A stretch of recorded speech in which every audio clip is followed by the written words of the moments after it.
Okay, so now we've got the tools to talk about a topic called risk-targeted ground motion intensity.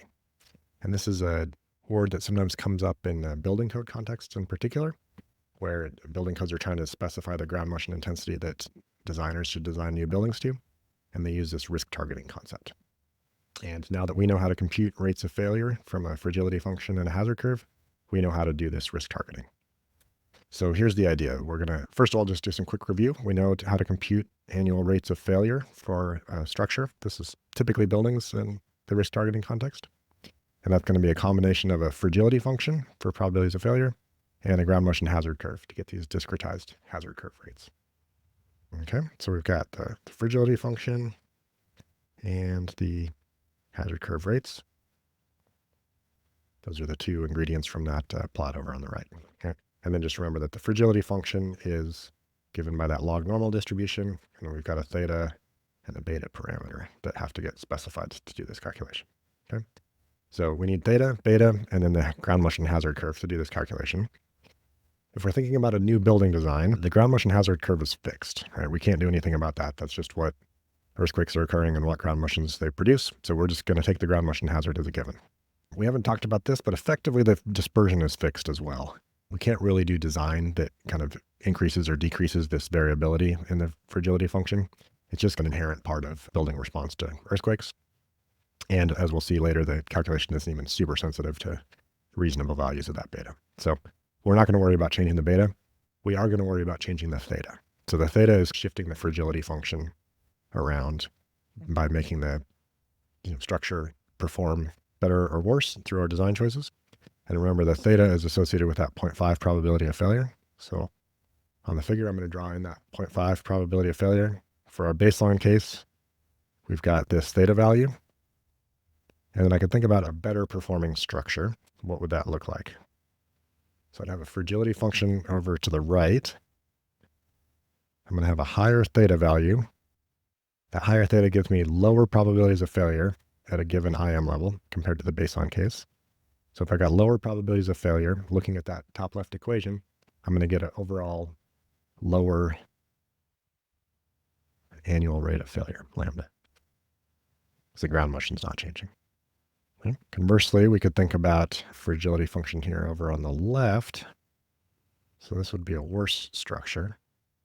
So we're going to have a lower theta, means higher probabilities of failure, and a higher annual rate of failure then. Okay. And so among those three, as the fragility function is moving to the right, the rate of failure is getting lower. Okay. And we generally would like better structures with lower rates of failure, but within reason, right? If at some point pushing that rate of failure super low is just going to be cost prohibitive for not too much benefit. And maybe that's not what's required by the building code. Okay. So thinking about those 3 points and noticing the baseline at 0.5 for this numerical case, we could do this calculation for fragility functions with any theta we wanted, and we could get a result like this one on the next slide. So our baseline was 0.5, so this is the theta value on the x-axis, and then we get a rate of failure out of that, and that's plotted on the vertical axis. Then we had the better structure. It has a lower rate of failure. We have a worse structure that's got a higher rate of failure, and we could vary those thetas back and forth, and we could specify some annual failure rate and go figure out what's the theta value that would get us to that failure rate for a fixed beta. Okay. And that's what the building code is doing. It's targeting some structural collapse rate. So failure is collapse. And then it's saying, in this case, 2 times 10 to the minus 4 is our target, and asking what's the theta that we would need in order to achieve that collapse rate. And for any building with a theta bigger than that, the collapse rate is going to be acceptable because it's hitting the target or doing better. Let's circle back to beta for just a second. So we can do this with a different value of beta. So here's 3 different beta values on this plot labeled up. They all use the same ground motion hazard. Okay, so all 3 of these fragility functions get the same annual rate of failure. So there's some number, but all 3 of them are equal. And just a quick observation we can make here. If I draw in that 0.5 line again, so the fragility function with the largest beta, the light blue case, 0.8, it's going to have the largest theta. And so it's going to have kind of smaller probabilities of failure over here on the right 3/4 of the plot. but importantly, it's got higher probabilities of failure down in this lower left tail. And even though it's not dramatically higher, those ground motions are so frequent, given this ground motion hazard curve, that they still contribute a lot to the rate of failure. Conversely, the lower beta fragility functions are going to have higher probabilities of failure on the right-hand side, but lower probabilities of failure in this lower tail. And those two things kind of balance each other out. All right, so the low probabilities of failure on the left means low contributions to failures from these small ground motions that are frequent. We get a little more relative contribution from these higher ground motions that are rare, but overall the rate of failure is the same in all three cases. So if I vary the beta, I do get a different theta for the given failure rate target, but notably in this kind of 0.1 to 0.2 range, all these fragility functions are the same. So they all have about the same failure probabilities at around 0.1 G in this case. So we'll come back to that in just a minute. So now to the code. What's the code doing? This varies a little bit by country, but in the US, the process looks like the following. As the code implements this, they assume a beta of 0.6 for the building's fragility function. We'll return to that in a minute. They target a rate of failure, which is collapses in this case, of 2 times 10 to the minus 4. So that's a 1% probability of collapse in 50 years if we move from rates to probabilities. So that's the safety target. And so your new designed buildings have to collapse with 1% probability or less is fine in 50 years. Okay, and then you've got a location that gives you the ground motion hazard curve. So at each location and its corresponding hazard curve, we're going to go find the theta that drives that gets us to that target probability of failure using the process we just discussed. Okay. And then we're going to find the point on the fragility curve that's got a probability of failure of 0.1, and we call that the risk-targeted maximum considered earthquake.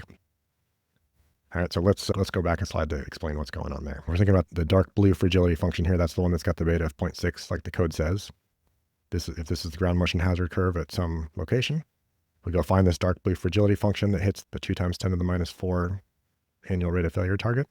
And then we're going to come in with a probability of 0.1 and go figure out what is the value of the fragility function with that probability of failure. And that's what we call MCE subscript R. So maximum considered earthquake is the terminology that's been used for many years to talk about the design ground motion intensity. The subscript R is just to indicate that this was obtained through the risk targeting approach, which is new in the more recent number of years.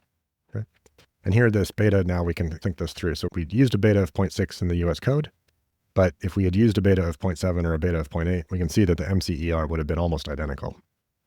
So that using the 0.1 probability target means that there's like a lot of stability with regard to beta. And so even if we don't know that one for sure, that's fine.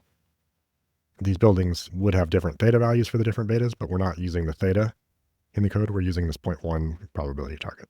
Okay. So that's MCER, and that's what gets mapped and tabulated in the code. So this figure on the right, the text's a little hard to read probably, but this is a screenshot from ASCE 722.